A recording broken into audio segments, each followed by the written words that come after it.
Guys, स्वागत है आपका मनी फ्लो ट्रेडिंग चैनल पर। तो बात करेंगे बीटीएसटी के बारे में कि भाई कल के लिए क्या किस तरीके से प्लान बन सकता है, क्या मार्केट में नजर आ रहा है जिसके बिहाफ पर हम बीटीएसटी कैरी कर सकते हैं या नहीं कर सकते हैं।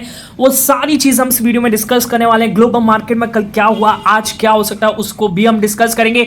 और अपने मार्केट का सबसे बड़ा ट्रिगर यानी कल सैटरडे मार्केट ओपन है। ओके, 1 फेब मार्केट खुला रहेगा और एक बड़ा इवेंट कल होना है विच इज बजट। और आप आज उसकी पोजीशन देख रहे हैं और आप देख सकते हैं कि निफ्टी ने 23,500 को भी क्रॉस किया है। ओके, हाँ, फिर वहां पर थोड़े शॉर्ट्स क्रिएट किए गए होंगे, यानी पता नहीं जो भी है। ओके, उस हिसाब से फिर उसके बाद निफ्टी 23,437 420 के आसपास का सपोर्ट बनाया है, जो उसने पहले जो उसका रेजिस्टेंस था आज दो बार यहां से क्या कहते हैं कि एक तरीके से रेजिस्टेंस ले चुका है, उसी पर अब सपोर्ट बनाने की कोशिश है। 23,400 के आसपास यहां पर आपको पुट राइटर दिख जाएंगे चेन में, ओके, ऑप्शन चेन में। ओके, बट कहने का मतलब क्या है, ये जो मूव आ रहा है ये कोई डिसाइसिव मूव नहीं है, ठीक है। आप इस चीज को समझ के चलिए, this is a short covering move. Okay, और ऑप्शन में भी आपको कुछ खास मूव देखने को नहीं मिला होगा। अगर आप सुबह से लेकर के अपसाइड बैठे होंगे तो एक रेड कैंडल में वो जो आप जिस पर भी बैठे होंगे ना, एक रेड कैंडल में वो जा रहा होगा, ठीक है। क्योंकि मैं बहुत ही अच्छी तरीके से व्यू कर रहा हूं और आज हमने कुछ खास कहीं नहीं, सिर्फ देखा ही है मार्केट। ओके, और ऐसा जनरली कोई पहली बार नहीं है, हमेशा ही होता है, ठीक है। चलिए, तो सारी चीज हम इस वीडियो में डिस्कस करने वाले हैं। वीडियो स्टार्ट करने से पहले अगर आप मेरे चैनल पर नए हैं तो सबसे पहले तो चैनल को सब्सक्राइब कर लीजिए, साथ के साथ बेल आइकन को प्रेस कर दीजिए, जिससे you will never miss the update. जो भी वीडियो मैं अपलोड करूंगा आप तुरंत जाकर के देख सकते हो और अपनी स्ट्रैटेजी बना सकते हैं। एक चीज याद रखिएगा, अगर आप मेरे व्यू पर प्लान करें तो आपको पता होना चाहिए I am not SEBI registered, मैं सेबी रजिस्टर्ड नहीं हूं। तो प्लान करने से पहले अपने फाइनेंशियल एडवाइजर से एडवाइस जरूर कर लीजिएगा। बाकी अगर आप देख रहे हैं, सीख रहे हैं, समझ रहे हैं तो बहुत ही इंपॉर्टेंट वीडियोस आपको मिलते रहेंगे, तो प्लीज अपना प्यार बनाए रखिए। ओके, आज हमने प्लान क्या किया, देखिए सबसे पहले तो बीटीएसटी की बात करूंगा। देखिए, कल हम बीटीएसटी सीधी सी बात है, मैंने बोला था कि 220 के ऊपर अगर क्लोजिंग करता हुआ नजर आएगा तो यहां से हम गैप अप का प्लान करेंगे। और निफ्टी की अगर मैं क्लोजिंग की बात करूंगा तो काफी अच्छी क्लोजिंग निफ्टी ने दी। निफ्टी की अगर क्लोजिंग बात करें तो क्लोजिंग कहां ये तो आज का नहीं, यहां पर, ठीक है। क्लोजिंग नीचे आई क्या, नहीं, एक सेकंड, ये 31 तारीख आज की तारीख हो गई और आज ओपनिंग, हाँ देखिए, सॉरी, क्लोजिंग यहाँ पर आई, मैं यहाँ पर देख रहा था क्लोजिंग आई है कल यहाँ पर। वही तो मैं कहूँ, गैप हमने गैप अप का ही प्लान किया था। 220 के ऊपर क्लोजिंग है, 300 तक का आई लगाया था, पर क्लोजिंग आई थी उसकी 245 के आसपास, 249 के आसपास, ठीक है, 23,249 के आसपास। ओके, पर हम तो चार्ट के हिसाब से जिस टाइम पर 220 के ऊपर था वो अच्छा खासा 220 कह सकते हैं आप, तो 320 तक का भी हाई लगाया था। ओके, तो हम गैप अप का प्लान करके गए थे और मैं लेकर के गया था 23,400 का यहाँ से ऑप्शन, और वो जो था लगभग 345 रुपए के आसपास था, ठीक है, एज आई रिमेंबर। अगर आपको पता है तो प्लीज बताइएगा। जब मैं लेकर के गया था वो ऑप्शन था, हाँ, 343 रुपए का अपने ऑप्शन लिया था।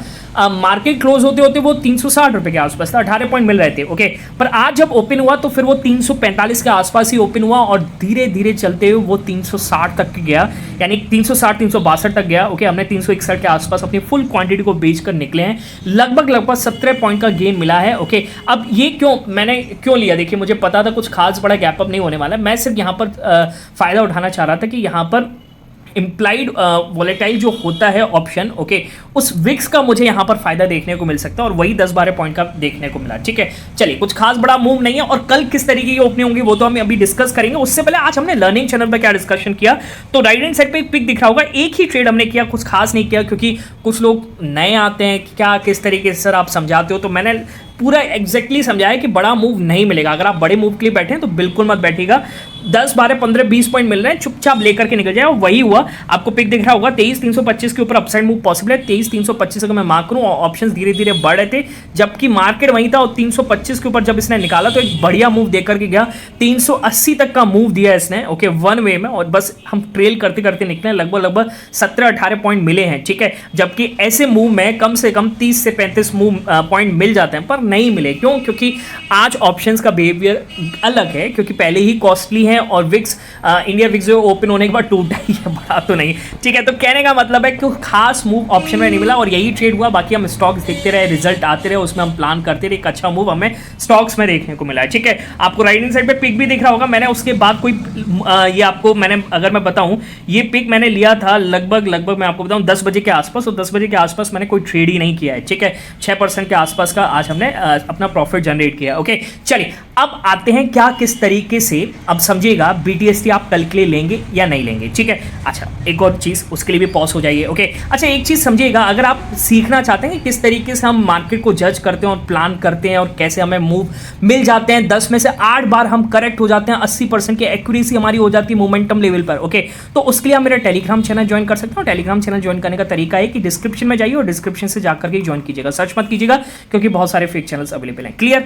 चलिए अब देखिए सबसे पहले तो कल यूएस मार्केट में क्या हुआ, यूएस मार्केट सबसे पहले तो डिप लगाए, फिर डिप लगाने के बाद वहां से तेजी बनी, ठीक है। अब तेजी क्यों बनी, तो वहां पर भी टेक कंपनीज के रिजल्ट आ रहे हैं। ओके और वहां पर ट्रंप साहब के बयान भी आते हैं। अब ट्रंप साहब ने क्या बोला है, ट्रंप साहब ने यहां पर ये बोला कि आपको मैं दिखा देता हूं उनका स्टेटमेंट, कि उन्होंने कहा कि भाई हम यहां पर जो ब्रिक नेशंस हैं, ओके अगर उन्होंने नई करेंसी यहां पर बनाई, ठीक है, ट्रेडेबल करेंसी अगर उन्होंने निकाली, तो हम उन नेशंस पर 100%, मैं आपको दिखा देता हूं, 100% टैरिफ का ऐलान करेंगे। ओके अब देखिए क्या कह रहा है, United States President Donald Trump Friday repeated his intention to impose 100% import tariff, यानी यूएस में अगर आप बेचेंगे तो जितनी की कीमत है उससे दुगने में आप बेचेंगे, ठीक है। तो फिर कौन खरीदेगा, कहने का मतलब ये क्या है कि नुकसान ही होने वाला है जो इंपोर्ट करेगा वहां पे, एक्सपोर्ट करेगा यूएस को। ओके तो कहीं ना कहीं उसका बिजनेस मारा जाएगा इस चक्कर में। ओके तो कहने का, और India is also a part, India भी उसमें से एक पार्ट है। तो उस वजह से क्या हुआ कि डॉलर में उस समय स्ट्रेंथिंग दिखी और वहां से धीरे धीरे धीरे यूएस मार्केट रिकवर हुआ है। तो ये कुछ खास उधर भी नहीं हुआ यूएस मार्केट में,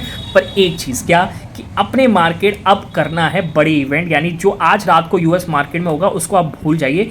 अब अपने मार्केट जो कल है वो बिहेव करेगा किस पर, बजट पर। मैं आपको एक बार दिखा देता हूँ, देखिए बजट कल है और एक बड़ा इवेंट है, आपको पता है वन साइडेड मार्केट को पकड़ना है। ओके अब आप सोचो कि कल ही मैं बैठूंगा, जरूरी नहीं है। कल क्या होगा कि बहुत ज़्यादा वॉलेटाइल सेशन होगा, मार्केट एकदम से ऊपर जाएगा नीचे जाएगा, ऊपर जाएगा नीचे जाएगा, इस तरीके कैंडल बनेगी। एक बार बजट पूरा आ जाएगा तो आपको एक बढ़िया ट्रेड मिलेगा। तो अगर आप इतना वॉलेटाइल सेशन को हैंडल नहीं कर सकते तो कल आप ट्रेड मत लीजिएगा, समझ के चलिए लाइव मार्केट में। ओके है ना, क्योंकि कब निकलना है कब भागना है तो ये चीज़ें आपको समझनी पड़ेगी, सारी चीज़ें देखनी पड़ती हैं, ठीक है। हाँ बजट के बाद क्या होगा, यानी मंडे से आपको एक सीधा मूव मिलेगा, चाहे वो अपसाइड होगा डाउन साइड होगा, जिस हिसाब से बजट आएगा हम देखेंगे। ओके तो यानी कल फाइनेंस मिनिस्टर निर्मला सीतारमन एक बजट पेश करेंगी। ओके और ये उनका लास्ट बजट स्पीच होने वाला है, ठीक है। अब क्यों होने वाला है मुझे भी नहीं पता, आप जाकर के सर्च कीजिएगा। ओके अच्छा एक और चीज़ ये कि भाई 10 बजे से बजट स्टार्ट होगा और लगभग 12 साढ़े 12 बजे तक चलेगा, ठीक है। ये आप समझ के चलेगा, की पॉइंट्स वहाँ पर देखा जाएगा किस तरीके से यहाँ पर कैपेक्स का अनाउंसमेंट हो रहा है, वो भी आप समझने की कोशिश कीजिएगा। मेरा टेलीग्राम चैनल ज्वाइन कर सकते हैं, लाइव कमेंट्री देखेंगे क्या किस तरीके की पॉजिटिव मूव है या नेगेटिव मूव है उसको भी हम समझेंगे, ठीक है। अच्छा तो यही इवेंट कल डिसाइड करेगा, तो आपको ग्लोबल मार्केट पर कुछ देखने की जरूरत नहीं है। ओके अच्छा चलिए और एक और चीज़ यहाँ पर हम डिस्कस कर लेते हैं। देखिए बजट से पहले आता है इकोनॉमिक सर्वे। इकोनॉमिक सर्वे आज जो आया है उसमें क्या बताया गया, देखिए इकोनॉमिक सर्वे जो कह रहा है यहाँ पर 2025-26 की जो यहाँ पर जीडीपी ग्रोथ देखने को मिली है, हो सकती है, एक्सपेक्टेशंस है, पैक्ट की गई है 6.3% टू 6.8% के आसपास। Okay which is good number, कोई इसमें दिक्कत वाली बात नहीं है। इकोनॉमी रोबस्ट है, ग्रोथ बढ़ेगी, इस हिसाब से उन्होंने बजट भी बनाया होगा जिस हिसाब से वो जीडीपी ग्रोथ का अनुमान यहाँ पर दे रहे हैं, ठीक है। तो कहीं ना कहीं इकोनॉमिक सर्वे ये ट्रेडिशन है, वो होता है, वो आज हुआ, ठीक है। चलिए अब क्या कर सकते हैं, देखिए अब आप एक चीज़ समझिएगा, तो ये भी निपट गया। और एक और चीज़ मैं आपको बताऊं, तो कल जो बजट आएगा आप समझने की कोशिश कीजिएगा। बजट जब कल आएगा तो बहुत सारी चीज़ें, देखिए BTST हम बाद में डिस्कस करेंगे, पर उससे पहले एक चीज़ आप समझ के चलिए कि बजट जब कल आएगा तो आपको पता होना चाहिए कि FIS की पोजीशंस क्या है, ठीक है। FIS आप समझ लीजिए, ठीक है। तो FIS अगर मैं मंथली यहाँ पर दिखाऊं तो FIS मंथली आपको दिख रहा होगा लगभग 80 से 85 हज़ार शॉर्ट्स में बैठे हुए, ठीक है, जो दिसंबर से हाईएस्ट शॉर्ट्स हैं इस जनवरी सीरीज में। ओके अच्छा अब आप एक चीज़ समझ के चलिएगा, क्या देखिए जो फरवरी का रोल ओवर डेटा आया उसमें सिर्फ देखा कि 11% के आसपास ही यहाँ पर FIS लॉन्ग साइड पर बैठे हुए, ठीक है।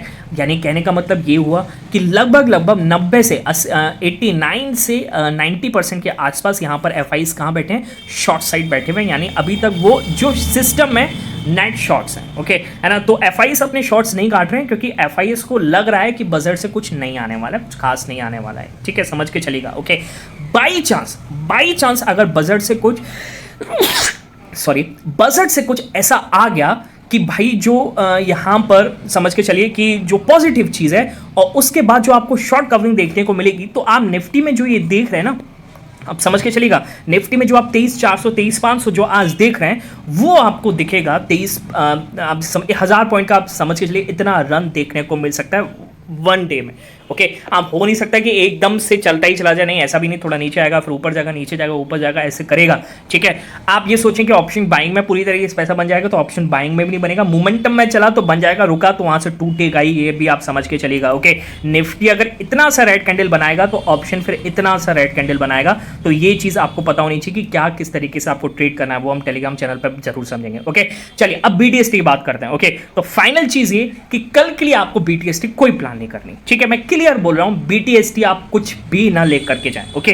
हाँ, विक्स का फायदा उठाना चाहते हैं तो यार आप ATM का कॉल या पुट जो भी ले लीजिए, कल ओपनिंग पर विक्स बढ़ेगा तो आपको जो ऑप्शन है वो भी आपको इंक्रीज होता हुआ नजर आएगा, जैसे जैसे 10 बजेंगे तो विक्स और बढ़ती हुई नजर आएगी, ठीक है ना। इंप्लाइड वॉलेटिलिटी जो होती है वो भी बढ़ती हुई नजर आएगी, जिसकी वजह से ऑप्शन का प्राइस बढ़ेगा। उसका फायदा उठाना चाहते हो तो भले ले जाओ, ठीक है, पर मैं यहाँ से कहूँगा कोई रिस्क लेने की जरूरत नहीं है। आएगा कल पकड़ेंगे, इंट्राडे में जबरदस्त तरीके से पकड़ेंगे, बाकी BTST यहाँ पर रिस्क लेने की जरूरत नहीं है। और एक चीज आप समझ के चलिएगा, आज आपने कुछ खास इंट्राडे में बनाया भी नहीं होगा तो उस पर आप रिस्क भी नहीं ले सकते हैं, ठीक है। बात समझ में आ गई, ओके। कोई भी प्लान नहीं करेंगे, ओके। पर अगर प्लान करें तो अपने फाइनेंशियल एडवाइजर से जरूर एडवाइस कीजिएगा कि यहाँ पर ले जाना चाहिए या फिर नहीं ले जाना चाहिए, ठीक है। बात समझ में आ गई। चलिए बाकी मिलेंगे नेक्स्ट वीडियो में, तब तक के लिए बाय बाय, टेक केयर।